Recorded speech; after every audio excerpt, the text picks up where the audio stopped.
Papapasukin ko! Sa Akin ang Pinas Now Show.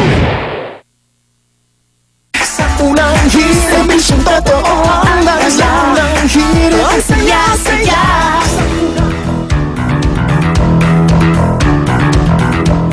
40 billion, ha? Letter B ho yan. 40 billion pesos. Di pa ako nakakabilang eh. Kahit 1 billion eh. Yan po ang ilalaan ng Administrasyong Aquino sa Armed Forces of the Philippines para sa susunod na 5 taon. Mula 2012 hanggang 2016, 8 bilyong piso ang mapupunta sa budget ng AFP kada taon sa pagbili ng mga bagong gagamitan upang mapalakas ang pagbabantay sa teritoryo ng ating bansa. Pero talaga bang magagamit sa modernization ng pondong ito o sa bulsa lang daw ng ilang general at opisyal?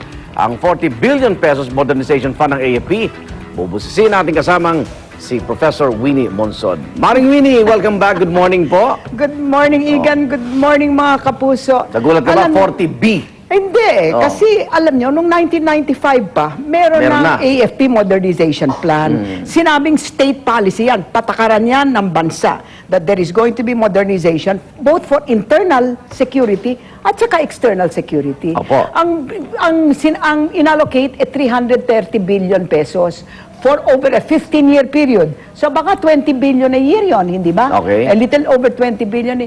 Ang problema dyan, 33 billion lang ang nagastos over the 15 years. So talagang may problema tayo with respect to our equipment, with respect to our material for the armed forces. Kasi meron tayong secessionist movement, meron tayong NPA. Tapos ngayon may Spratlys na. You know, so talagang we are caught with our pants down, hindi po ba? Yeah. That's the problem. But the other side of the problem naman is meron tayong loss of confidence sa military. Bakit? Kasi naman, After naman kasalanan rin ng congressional, military. hearing. First, yung military adventurism. Hindi ba? Coup attempt after coup attempt after coup attempt, tapos lakas-lakas pa ng loob nila. And then they get amnestied. So there is that one. And second, there is the problem also of the military corruption, si Garcia. But you know, they're trying to... And the third is the human rights violations. So the military has a problem. So now, we are trying to modernize the military, but at the same time, we have to ask the military to please do their part and make sure that these three issues are never going to be big issues again. The military adventurism, the graft of corruption in the military, and The human rights. and the human rights violations. Hindi po ba? Okay? So, because the money can be gotten kung talagang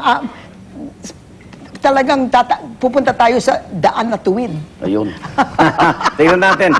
Narito live, guest natin ang Management Office Head ng AFP Modernization Program, si Brigadier General Roy De Veraturda. Good morning po, General. Yes, sir. Good morning po. Good morning, Ma'am Winnie and Sir Arnold. Opo, yung tatlong binanggit ni Maring Winnie. Iisa-isahin ko pong sagutin. Parang parang yung tiwala po ng tao na ipagkaloob sa inyo yung 40 billion pesos in a span of 5 years. Masisiguro ho ba talagang sa modernisasyon yan? Una po, ang gusto ko munang sagutin ay yung sinabi ni Ma'am Winnie na wala na kayong confidence sa armed forces or Nawawala. Ang sinasabi ko naman dito Natapos lang ng mga congressional kasi, no? ang sinasabi ko naman dito, it would appear to be unfair to the overwhelming majority ng membro ng armed forces of the Philippines.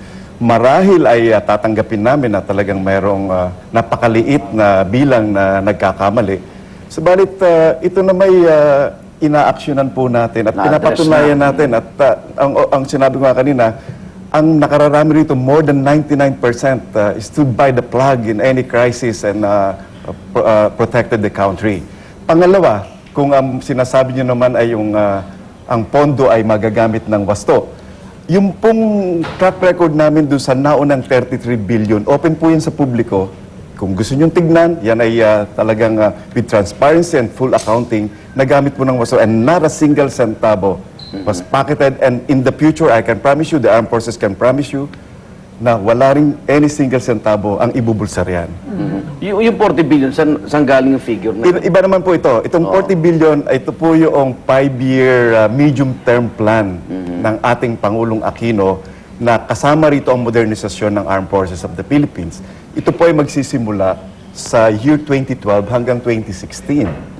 At ito ay babalangkas na naman kami ng bagong listahan kung ano pa ang pagkukulang upang masapatan natin ang ating pangangailangan, both internal at saka external. So while the focus is still internal, we are gradually shifting to an external defense mode so that we can protect our territorial seas, our archipelagic waters, the exclusive economic zone, and all the resources contained therein, including the airspace of our country. Ano ilang barko, ilang eroplano? Meron pong ganon. Nakadetalye ba yun? Opo, nakadetalye yun at ating po yung pina-finalize na at imumungkahi for approval. Pero of course, alam nyo naman na hindi natin kaya ang China mag-isa. There's no way we can do that. Alright? yan po yung nasagot This ng does not mean that DFA. we're going to fight it. No.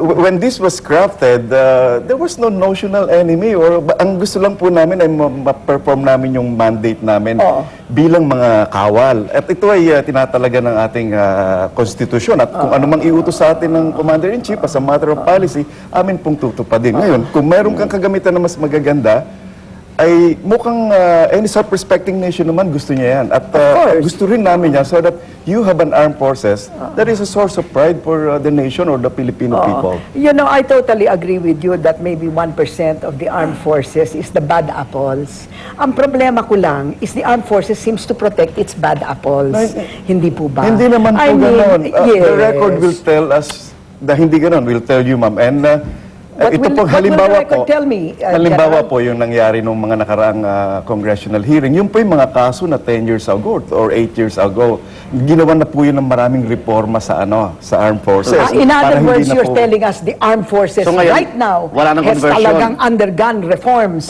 inside. It's a continuing reform and that is part of policy nga na sinabi nga pag-upo ng Pangulo, good governance. Sabi ni General Ed Oban, ang aming Chief of Staff, let the armed forces of the Philippines be the showcase of good governance. At yun po ang aming pinipilit at nagpupunyaging matupad. Ang hiling ko po lang naman sa ating mamamayan, sa inyo po at sa aming mga pinaglilingkuran, ay kung sakali man, halimbawa itong ating bahay ay tumutulo ngayong umuulan, abay, wag naman po nating sunugin yung bahay para mawala yung problema sa pagtulo Aba, ng hindi naman bahay. natin sinusunog ang bahay. Kinakatakutan lang namin na Hindi yung po, huwag pera kayong na matakot. gagamitin, baka hindi magamit, tapos hindi pa maaayos yung problema ng hindi AFP. po. Yes, kasi We after can assure you that. congressional inquiry, ang tagal na nahimik ng bayan na ganun pala nangyayari. Hindi ba? At sa matagal na panahon, No, let's face it, Jen. Pera ng tao For rin yun example, the Kadapan Empeño cases, the Army says we don't have them. You know, we don't have them. You know, is it possible that they are dead? Has the Army investigated how they could possibly have been seen in military camps? Or how, you know, parang hindi parang we cannot because they're not with us. Maybe they're not with you because they're already dead. So we want to find out what happened to them. Sila Jonas din. Si Jonas Nawawala. Burgos rin. Because alam nyo, kinausap ko na si General Tutaan. Colonel Tutaan Yes, ba sir. yan? Yeah. Colonel or General? Colonel. Colonel Tutaan. About to be And he promoted seems to be first. really? Very good. He seems to be very good. But I think the Army should admit that meron silang problema at saka nagproprotektahan sila dun sa mga kanila. In other words, they're letting the courts do it, but they're not themselves saying, temo na, ano ba nangyari sa atin? Bakit ganito ang nangyari? Sino ba, for example, So, ang nag-order kay Balyaga? Parang yung modernization, nakakatakot na ibalik din sa tao yung... No, Diba? the modernization is very important. Oo nga, It's kailangan really natin very yan. Ang important. problema, ang may mga hinihiling natin, human rights cases, violation cases, ang nandiyan na sa hinihiling tabi. natin naman, pwede ba? Bibigyan namin sa inyo ang pera, we know you need the money. Protection But nyo for kami. heaven's sake, will you protect the people instead of protecting yourselves? And will you give us some confidence back? Di ba? Yan po ang Admit that there has tungkulin been a loss Last of message po, confidence. General. Oh.